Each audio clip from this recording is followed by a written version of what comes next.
नमस्कार, मैं हूं आपके साथ पूर्णिमा मिश्रा। हमारे खास प्रोग्राम क्या कहते हैं नरेंद्र मोदी में आज आपको सुनवाएंगे प्रधानमंत्री मोदी का वो ऐतिहासिक भाषण जो उन्होंने 26 सितंबर 2023 को नई दिल्ली में दिया। अपने भाषण में प्रधानमंत्री ने कहा कि ऐसा कुछ नहीं है जिसे आप हासिल नहीं कर सकते, ऐसी कोई उपलब्धि नहीं है जिसे हासिल करने में देश आपका साथ नहीं देगा। आप किसी भी अवसर को मामूली ना समझें, बल्कि उस अवसर को एक नया बेंचमार्क बनाने के बारे में सोचें। साथियों, आज भारत अपने अमृत काल में है। ये अमृत काल आप जैसी अमृत पीढ़ी का ही काल है। 2047 में हम देश की आजादी के 100 वर्ष पूरे करेंगे। वो हमारे लिए एक ऐतिहासिक क्षण होगा। 2047 तक का कालखंड वही समय है जिसमें आप युवा भी अपने भविष्य का निर्माण करेंगे। यानी अगले 25 साल जितने आपकी जिंदगी में महत्वपूर्ण है, उतने ही देश के जीवन में महत्वपूर्ण है।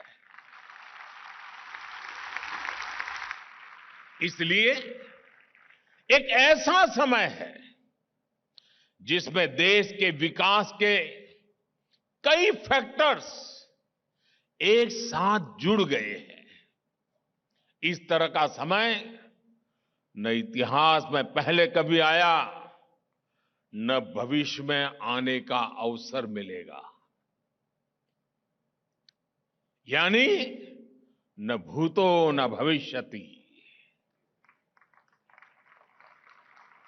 आज हम दुनिया की सबसे तेज गति से बढ़ने वाली अर्थव्यवस्था है।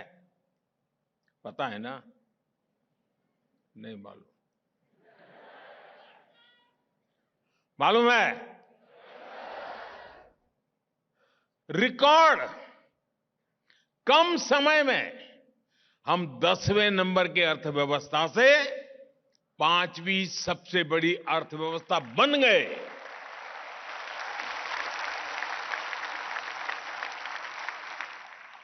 आज भारत पर दुनिया का भरोसा बुलंद है।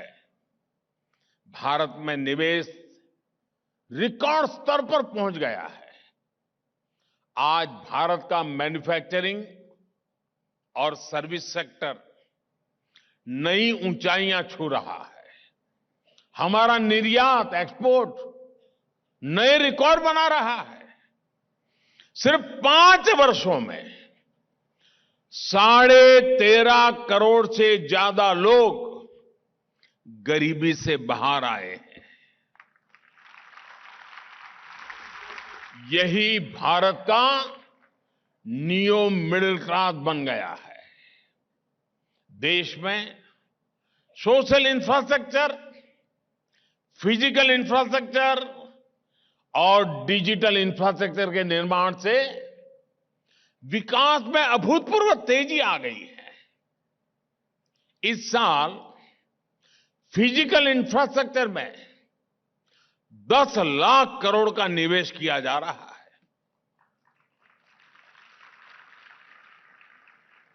और इस तरह का निवेश साल दर साल बढ़ता ही जा रहा है। आप कल्पना कीजिए कि इसका कितना बड़ा प्रभाव हमारी अर्थव्यवस्था पर पड़ेगा और कितने नए अवसर तैयार होंगे। साथियों, आप जैसे युवाओं के लिए ये अवसरों का दौर है। साल 2020 के बाद करीब 5 करोड़ साथी ईपीएफओ पेरोल से जुड़े हैं। इनमें से लगभग 3.5 करोड़ लोग ऐसे हैं जो पहली बार ईपीएफओ के दायरे में आए हैं। पहली फॉर्मल जॉब्स उन्हें मिली है। इसका मतलब ये है कि आप जैसे युवाओं के लिए फॉर्मल जॉब्स के मौके भारत में लगातार बढ़ रहे हैं। 2014 से पहले हमारे देश में 100 से भी कम स्टार्टअप्स थे। कितने कितने मैं इसलिए बुला रहा हूं क्योंकि क्लास में हम लोग ऐसे ही पढ़ते हैं ना। कितने स्टार्टअप 2014 के पहले? कितने? आज इनकी संख्या 1 लाख को भी पार कर गई है।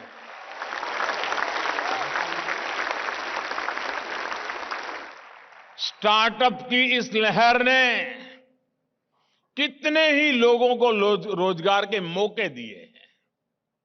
आज भारत दुनिया का दूसरा सबसे बड़ा मोबाइल मैन्युफैक्चरर बन गया है। हम मोबाइल फोन्स के इंपोर्टर से आज एक्सपोर्टर बन गए हैं। इसके कारण भी बड़ी संख्या में नौकरियों के अवसर बने हैं। डिफेंस मैन्युफैक्चरिंग के क्षेत्र में भी बीते कुछ वर्षों में बड़ा विकास हुआ है। 2014 की तुलना में डिफेंस एक्सपोर्ट करीब 23 गुना बढ़ा है। जब इतना बड़ा परिवर्तन होता है तो डिफेंस इकोसिस्टम की पूरी सप्लाई चेन में भी बड़ी संख्या में नई नौकरियों के अवसर बनते हैं।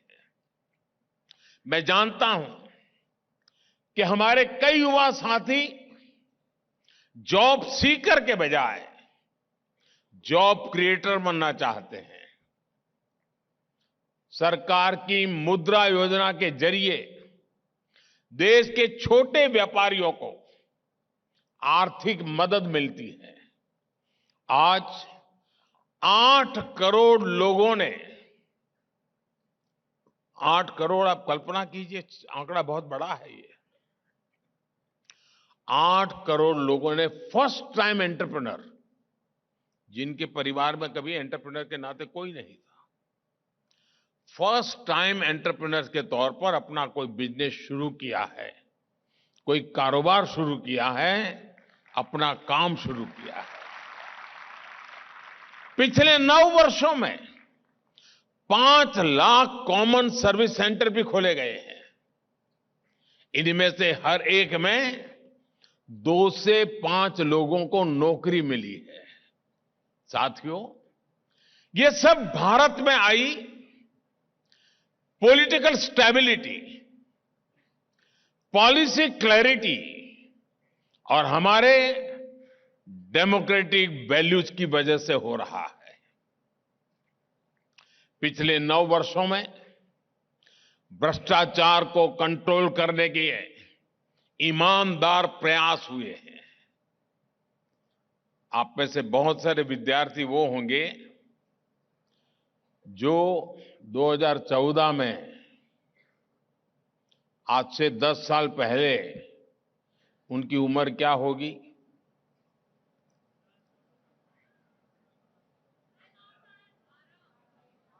कोई 10, कोई 12, कोई 14। तो उस समय उनको पता ही नहीं होगा कि हेडलाइन अखबार में क्या आती थी। कैसे भ्रष्टाचार ने देश को बर्बाद करके रखा था।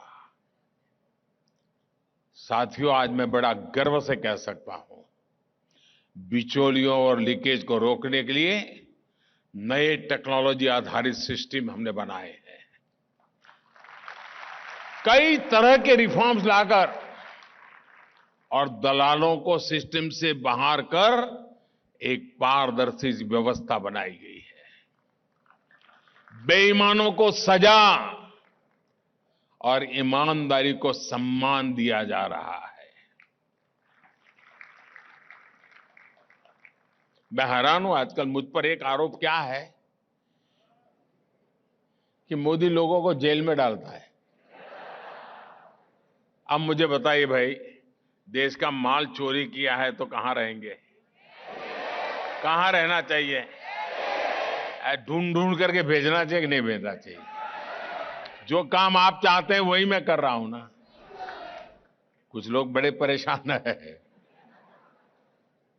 साथियों, विकास की यात्रा को जारी रखने के लिए क्लीन, क्लियर और स्टेबल गवर्नेंस बहुत जरूरी है। अगर आपने निश्चय कर लिया तो 2047 तक भारत को एक विकसित, समावेशी और आत्मनिर्भर देश बनने से कोई नहीं रोक सकता।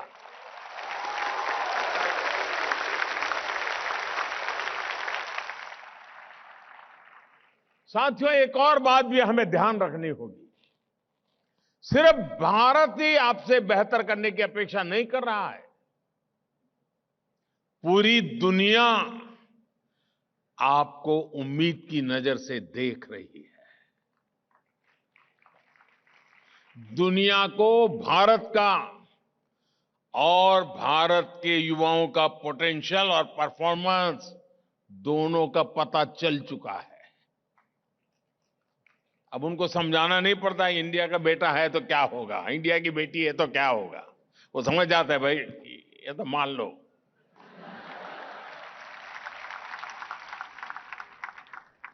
दुनिया की प्रगति के लिए भारत की प्रगति और भारत के युवाओं की प्रगति बहुत आवश्यक है। मैं निश्चिंत होकर देश को असंभव लगने वाली गारंटियां दे पाता हूं, तो उसकी वजह से आप देशवासियों का, उसके पीछे जो ताकत है ना, वो आप मेरे साथियों का सामर्थ्य है। मैं उन गारंटियों को पूरा कर पाता हूं तो उसके पीछे भी आप जैसे युवाओं का सामर्थ्य होता है। मैं दुनिया के मंचों पर जोरदार तरीके से भारत की बात रख पाता हूं तो उसकी प्रेरणा भी मेरी युवा शक्ति है। इसलिए भारत का युवा मेरी असली ताकत है। मेरा पूरा सामर्थ्य उसी में है और मैं आपको विश्वास दिलाता हूं कि मैं आपके बेहतर भविष्य के लिए, आपके बेहतर भविष्य के लिए दिन रात परिश्रम करूंगा।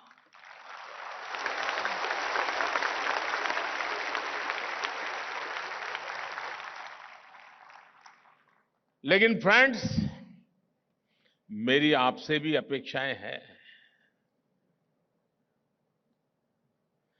मैं आज आपसे भी कुछ मांगना चाहता हूं। बुरा नहीं लगेगा ना?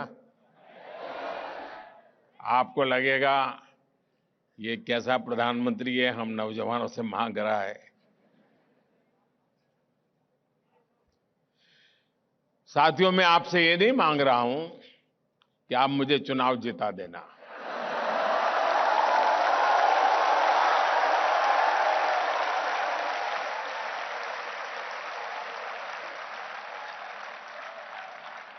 साथियों, मैं आपसे ये भी नहीं कहूंगा कि मेरी पार्टी में आप शामिल हो जाइए।